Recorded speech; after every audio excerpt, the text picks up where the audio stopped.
All right, everyone, listen up. This is the official guide from Evergreen Demolition for our safe work practice on aerial work platforms. Your safety is without a doubt our #1 priority. So this briefing is going to cover the mandatory rules you have to follow. And let me be clear, there are no exceptions.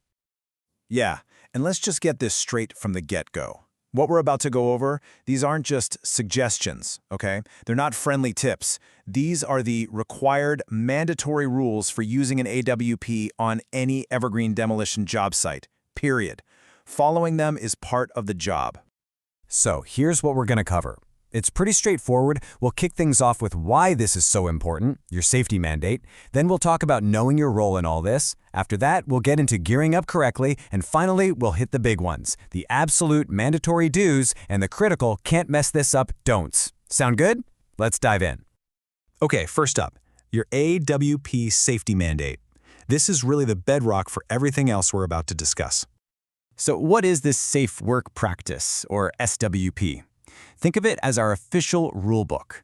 It's not something we just made up. It's built from our own company standards, and it lines up perfectly with WorkSafe BC regulations. And its whole purpose? Simple. To stop injuries before they happen, to make sure every single one of you goes home safe at the end of your shift. All right, on to Section 2, knowing your role. So who's actually responsible for all this stuff? Is it the foreman? The company? Well, the short answer is, it's everyone. Safety is a team sport, and you have a huge part to play. So let me just ask you straight up. On one of our sites, who is responsible for safety?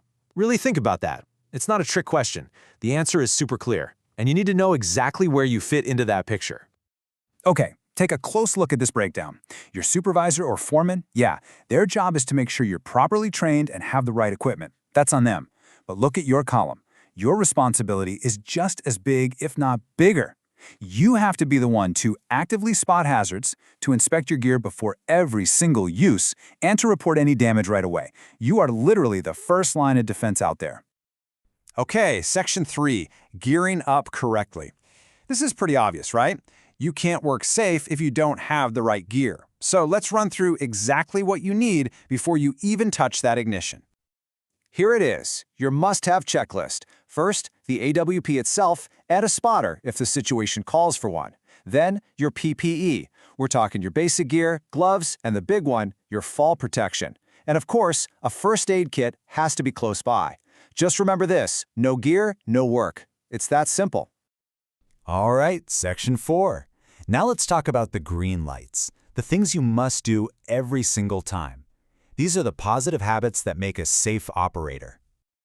Listen, if you take away only one thing, make it this. Before every single use, you absolutely will perform a pre-use inspection. I'm talking about the machine and the work area. This is, without a doubt, the best way to catch a problem before it becomes a disaster. Make this a habit you never, ever skip. And here's another one that is 100% non-negotiable. Your harness, it must be attached to the machine's anchor point at all times while you're on that platform. The second you step on, you clip in. The second before you step off, you unclip. That's it. This is your lifeline. There are absolutely zero exceptions to this rule. None. Getting on and off the platform, there's only one right way to do it. Just follow these steps every single time. Step 1. Make sure that platform is all the way down, fully lowered. Step 2. Face the machine. And Step 3. Maintain 3 points of contact. That means 2 hands and 1 foot, or 2 feet and 1 hand, touching the machine at all times. No jumping, no stretching out to grab something. This is the only safe way. And just a couple more really important do's here. First, always isolate your work area. Use barriers, use signs. This protects everyone on the ground from anything that might fall. And second, if you're not using the AWP, turn it off, especially if you're indoors or in a tight spot. You do not want those exhaust fumes building up. It's dangerous. Okay, now for the flip side. Section 5. The critical don'ts. These are the hard and fast red lights, the actions that are absolutely forbidden. You cross these lines and you're putting yourself and everybody around you in serious, immediate danger. 3 meters. Burn this number into your brain. It's that important. It could literally save your life. So, what's it for? That's 10 feet. You will stay at least 3 meters, 10 feet, away from any overhead power line. Period. End of story. The only, and I mean the only exception, is if you are a specially qualified person for live electrical work. For the rest of us, 3 meters is the line you do not cross. This seems like common sense, but you'd be surprised. Do not overload the platform. Every machine has a weight limit stamped right on it for a very good reason. Piling on too many people, too many tools, too much material, you're asking for the machine to tip over or for something to break. Know the limit and stay well under it. And to wrap up the don'ts, first, never use an AWP on soft, uneven, or sloped ground, unless that machine is specifically designed for it and it's been properly stabilized. Second, don't even try to lift loads that are hanging off the side or aren't tied down securely. That's a recipe for disaster. And finally, if the conditions on site require a spotter, maybe you have blind spots or you're in a tight space, you do not operate that machine without one.